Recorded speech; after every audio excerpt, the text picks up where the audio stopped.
But let's continue on here. 32 teams and 32 shows. Football never stood a chance. AFC North. Let's go. Gravedigger. Bigfoot. All right, so Baltimore Ravens 8-9 last year, last in the AFC North.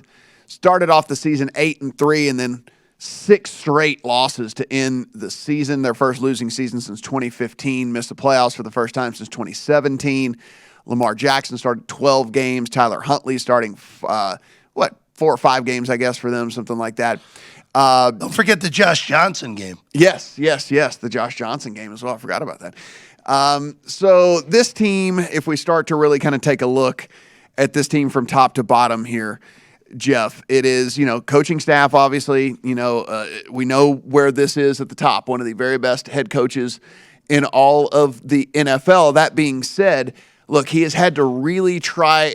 I can't really say Harbaugh has had a fair shake at this here over the last couple of seasons because this team has been so incredibly injured. I mean, they have been the recipient of some really, really unfortunate injury luck. And we talk about this a lot of times in betting. If we're going to make a futures bet on a team, we're betting on the injury luck going in our direction, right? Like if the starting quarterback goes down for half the season, we're going to lose that futures bet. If a key wide receiver or a key guy, on the offensive line goes down, we're going to lose more games and probably end up losing that futures bet. Well, if you've had a futures bet on the Ravens the last couple of years, you've been on the wrong side of variance when it comes to injury luck because they're losing guys in training camp, they're losing guys first week of the season, they're losing guys in preseason. It's been rough for them. Yeah, well, last year was the worst of the worst because they were 8-3 and then totally melted the last 6 weeks because of the injuries. There's only so much you can take where the whole offensive line gets hurt, Lamar gets hurt. Huntley was as good as you could have hoped for, right, and it still didn't matter. They end up 8-9, missing the playoffs. The previous years, yeah, they dealt with injuries, but 2020, they had the Bills on the ropes until the pick 6 in the divisional round. They were the number 1 seed in 2019, and I don't want to say they choked, but they choked against the Tennessee Titans as the 1 seed at home, losing that game as a double-digit favorite with the home field advantage looming to get to a Super Bowl finally yet again after, of course, the miraculous Flacco run almost a decade ago now, as amazing as that is. But Matt, I'll say this with Baltimore. You look at the AFC North as a whole. You have a new quarterback in Pittsburgh, a totally new era. You have Cleveland where we will not see Deshaun Watson for at least half the season, maybe longer, depending on what ends up happening there. And then you have the Bengals who have this really easy first half of the schedule and then get murderer's row the last half. Baltimore's in this scenario where I think they are the proper favorites based off the schedules because they have a last place schedule for only the second time under Harbaugh. Well, you're a healthy Lamar Jackson yet again. You open the season with 4 straight games against the AFC East, where if you're going to be good, you're going to win 3 of those 4 games. Yeah. You're going to win at the Meadowlands week 1. You're going to beat Miami in your home opener, and you're going to split between Foxborough and getting Buffalo at home. So for me, Baltimore's the one team that I think will really improve from what we saw last year, just because you're right, the injury variance is going to go their way. Yeah, I mean, before they even played a game last year, and anyone that drafted too early in fantasy football well knows, J.K. Dobbins goes down. Yep. Then Gus Edwards became all the rage because they're like, oh, this is a run-heavy team. Gus Edwards is going to be the guy. He's going to end up being a top 10 running back in fantasy football. He goes down as well. So anyone that played last year certainly knows about the injury luck they had at the running back position. And then Marcus Peters goes down as well. So 3 major contributors for this team go down. And before we get into the whole running backs don't matter thing, running backs matter for this squad. Like this is a different type of offense. This is a different type of build than the rest of the NFL right now. And we'll actually talk about that as we really start to break down these different units because this team is built a little bit differently than some of these other squads out there. So if we take a look though at kind of who's in and who's out, the other big news here is Hollywood Brown getting traded to the Cardinals. So he is gone, and that's kind of a head scratcher, at least a little bit, from one, we were wondering why the Cardinals would want him in the first place, and then 2, even the Ravens wanting to get rid of him, strictly from the standpoint, Jeff, that they don't have anybody. I mean, like this is literally. I mean, we'll break down what PFF kind of has these position ranks at, all these units, but I can tell you right now, they are at the very, very bottom when it comes to receiving cores, and it could be tough sledding for them. Listen, not that Hollywood Brown, I'm not trying to say that he's a game changer or anything. He certainly, I think, has middling performed, maybe underperformed a little bit from what we thought. An average wide receiver. Yeah, about right an average guy. But that being said, when you have nothing behind him, I think that certainly can be felt. Well, you drafted Bateman for a reason, right? You used a high pick on him to be a number one wide receiver. So you hope he takes the leap this year after an injury-plagued, disappointing year last year. Look, the other wide receivers on his roster are bad. There's no arguing that. Yeah. Duvernay's is a kick returner. James Prochet, you have no idea what you're getting out of him. Jalen Moore, Tylan Wallace, just the names are bad at wide receiver. But the one good thing Baltimore has, as we know, they have a legitimate top 4 tight end in the league. Yeah, no. So Mark Andrews is going to have another big year, which we know he's more than capable of having. That's a saving grace for sure if you're trying to kind of rate these pass catchers. Some big signings for them, though, in the offseason. Marcus Williams comes in to play safety for them. He gets a big contract, big 5-year deal from them. He is certainly a great addition to that defense. Morgan Moses comes in to play right tackle for them. That's a big signing on the offensive line, so that is certainly a big pickup for them. If you take a look, they were able to re-sign Calais Campbell as well, which again that's just being able to keep him as an addition. Kyle Fuller comes over, see if there's anything left in the tank for him at the cornerback position, so they do have him as well. So that is something that we can, at least we want to try to point at as some positives here. In the draft, Kyle Hamilton, a safety in the first round. They took Tyler Linderbaum, a center, in the first round as well. Linebacker David Ajabo in the second round. Defensive tackle Travis Jones in the third. Then they had 6 fourth-round picks in this draft. 6 fourth-round picks in which they took an offensive tackle, a corner, a tight end, a punter, another tight end, and a cornerback. 6 fourth-round picks. But not the punt god.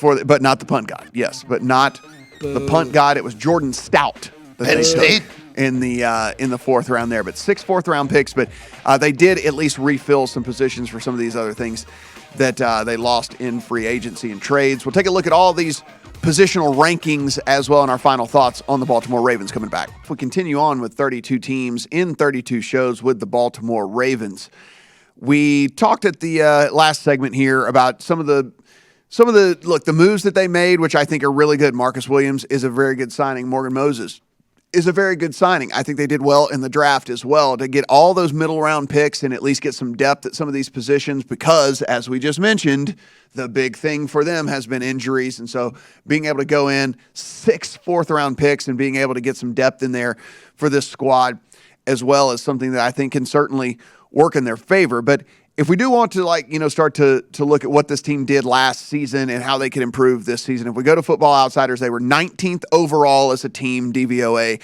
which was 17th on offense and 28th on defense. And so what you have here is a little bit below average team, which shows in the record where they finish 8-9, so a little bit below average as well, a little bit below 500.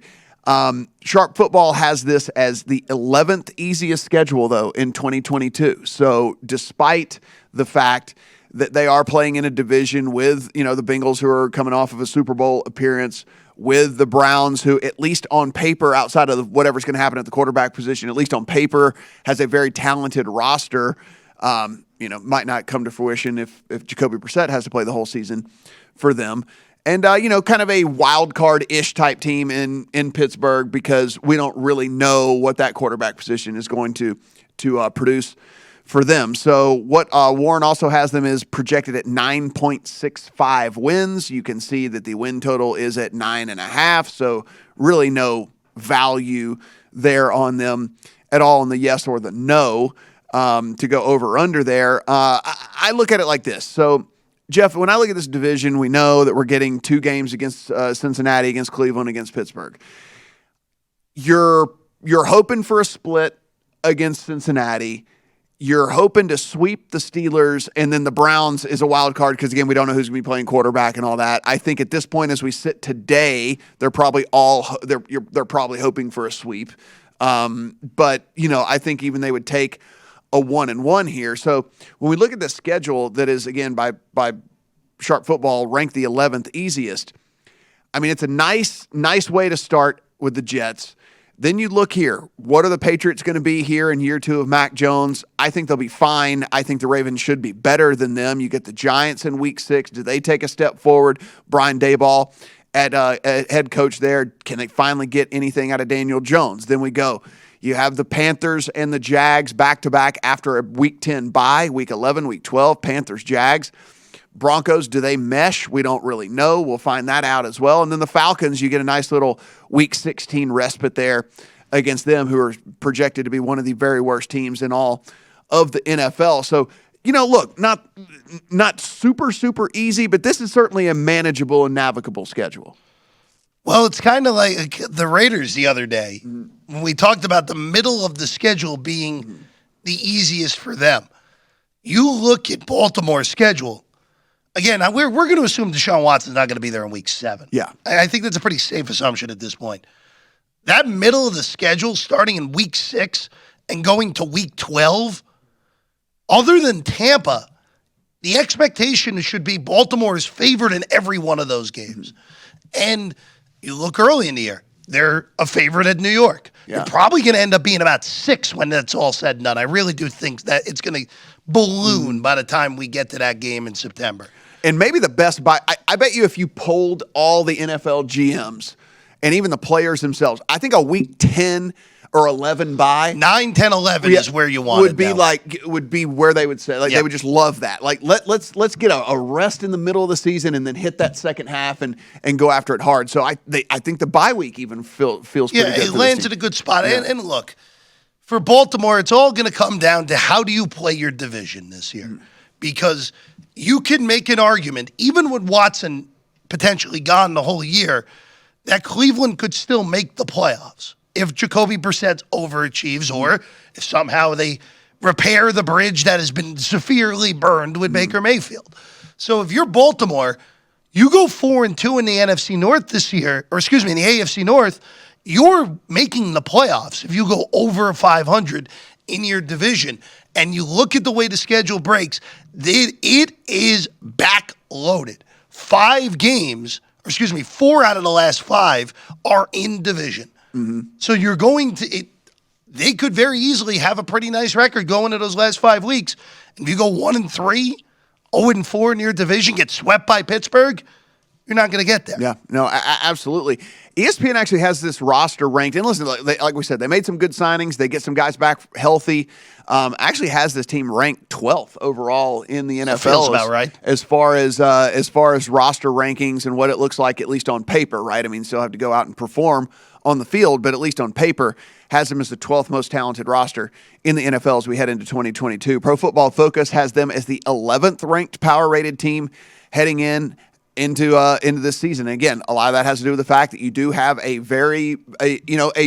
nice and experienced Lamar Jackson at this point, and what they were able to do on the defensive side of the ball, especially what they're going to be able to do from the secondary. I think this is the biggest strength of this team. They add Marcus Williams. They draft Kyle Hamilton. They pick up Kyle Fuller. They have Jalen Armour-Davis as well as another guy that can contribute. Demarion Williams is another guy in the secondary that can contribute. I mean, we're talking about, again, barring health and assuming that Kyle Hamilton as a rookie is able to step in and perform at a level that we think, at least above expectation from, league average or something like that. I mean, he's a first-round pick. He should be able to be above league average. This is a really, really good secondary for them on paper anyway. No, and remember, again, this goes back to the injuries last year. When you lose arguably your best corner before the season even starts, like they did last year with Marcus Peters getting hurt in practice, you're already behind the 8 ball. So, look, it's one of those where I'm okay with throwing out a lot of the numbers defensively they had last year. Yep, I agree. And They changed coordinator. I don't think they needed to do that. I think Wink Martindale is one of the better coordinators in the league. You bring McDonald in from Michigan. You give him another crack at the NFL level. We know he did a good job at Michigan last year. But I'm willing to throw out a lot of the numbers we saw defensively from Baltimore last year just because of the amount of injuries they took. And look, I know people went after the picks they made in the first round. Yeah. I loved what they did. I thought it was good too. They picked two guys who fit that franchise perfectly. A guy who fell because he was slow at the combine, and Kyle Hamilton, when you watched him at Notre Dame, he was the best player on the field in almost every single game he played. And a Linderbaum, who is the best center of the last 6-7 years in the draft to me. Yeah. And Linderbaum is going to be an impact player right away. Hamilton's going to be an impact player right away. Yeah. The Ravens are set up here, Matt. They really are set up to say last year was just a blip on the radar. We had too many injuries. We had a bad stretch when we got off to a great start because of said injuries. And it'll flip back to what we normally expect out of this team every year to be in the postseason yet again. Yeah, offensive line should be at least league average, if not better than league average. Ronnie Staley and Tyler Linderbaum are going to be a key to all of that. Of course, we said they added Morgan Moses. We know he's going to be able to play. The big thing, the reason I say a key from Ronnie Stanley standpoint is because he's awesome when he plays.